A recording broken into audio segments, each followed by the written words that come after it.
and gentlemen, our next comedian is funny. You have seen him on television, you have seen him in movies, and you've seen him here with me. Ladies and gentlemen, give it up for my friend and comedian, Lee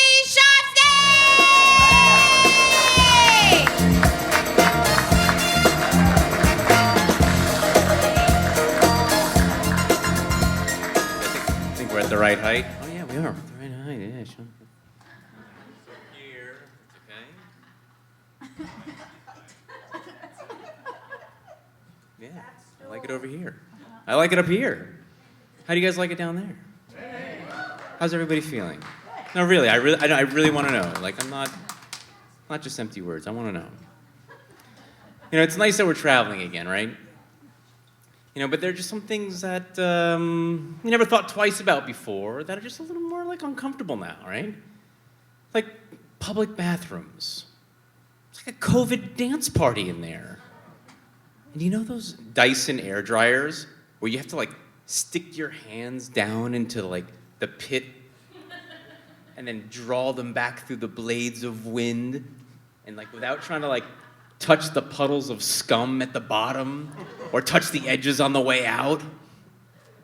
It's like a glory hole and the game of Operation.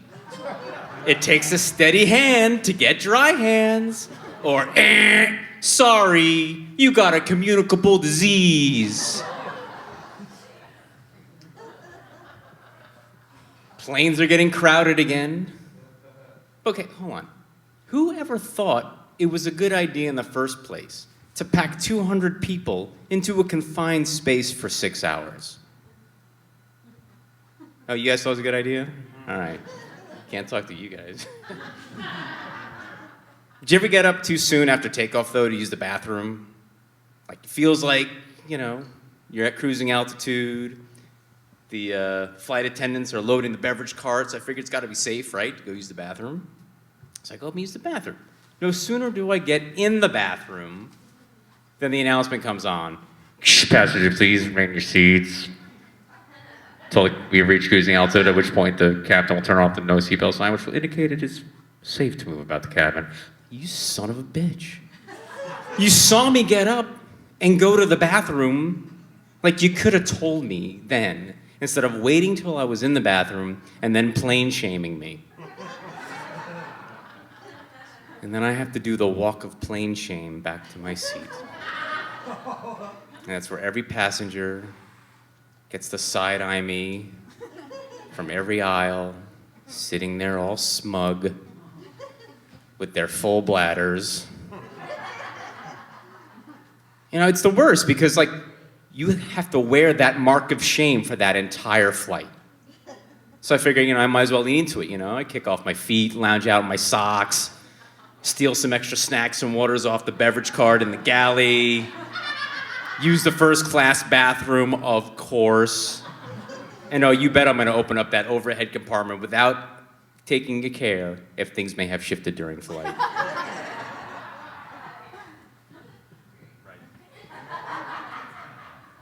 And then how about hotels now? Like, they won't even come and clean your room. Like, you literally have to beg them.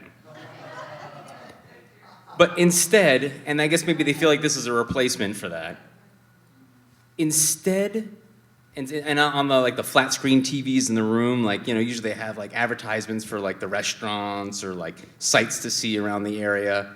It's like, it's just an endless loop of sanitation porn. Yeah, I call it Sandy porn. It's like slow motion shots of, like, surfaces being squirted. Squirt. Remote controls being caressed and, like, placed into little remote control condoms. Rubber gloved maids caressing bathroom fixtures with Clorox wipes. Oh. Like, I'm getting, like, murdery vibes from that, to be honest. Like, is there, like, a crime committed here? I mean, there's a fine line between COVID safety protocols and crime scene cleanup, as far as I'm concerned. It's freaky. You know, some people like it, right? You know, I've been thinking, like, we've been bombarded with all this misinformation for the past, you know, handful of years, right? And it's really giving people, like, PTSD. You know, to the point where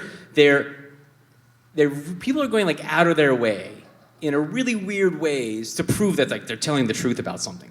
Like I texted my buddy Adam the other day. I was like, "Hey man, what's up? You want to just catch up?" I get a text back. He says, "No, I'm in the hospital." I said, "No, my mom's in the hospital." And I'm like, "Oh yeah, sure, yeah, no problem, no problem." Then 2 minutes later, I get another text. It's from Adam. This time it's a selfie in the recovery room of him with his mom. He's got his mask on. She's post-op with like tubes coming all out of her. I'm like, was that really necessary? I mean, unless your mom is all spry giving me the duck lips in the picture, like I don't need a hospital selfie. I don't. Straight. But look, honestly though, I can relate, right? And I think it might be like the curse of technology. Because these days, like we're expected to respond like instantaneously and at any instant, right? But working from home is great though, except for I'm in the bathroom and I hear like the Slack notification from my computer in the other room, like slackety slack. I'm like, oh shit. Like I'm gonna be here at least another 5 minutes. And that's like an eternity in millennial group chat time. So I'm thinking like, I should take a picture of this. So I get back to my desk, I'm like, yeah, man, the coffee just hit, and you know, just check the timestamp, Jared. That shit's legit.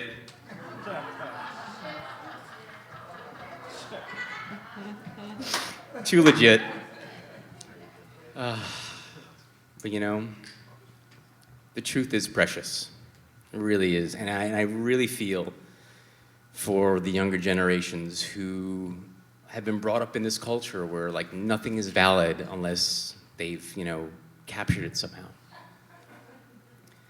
And like, you know, no amount of hearts crossed or hoping to die or needles in eyes can ever repair a friendship these days. You know? And then the venerated smell my fingers will never be valid proof of bases reached ever again. You guys have been wonderful. Good night. Love you all.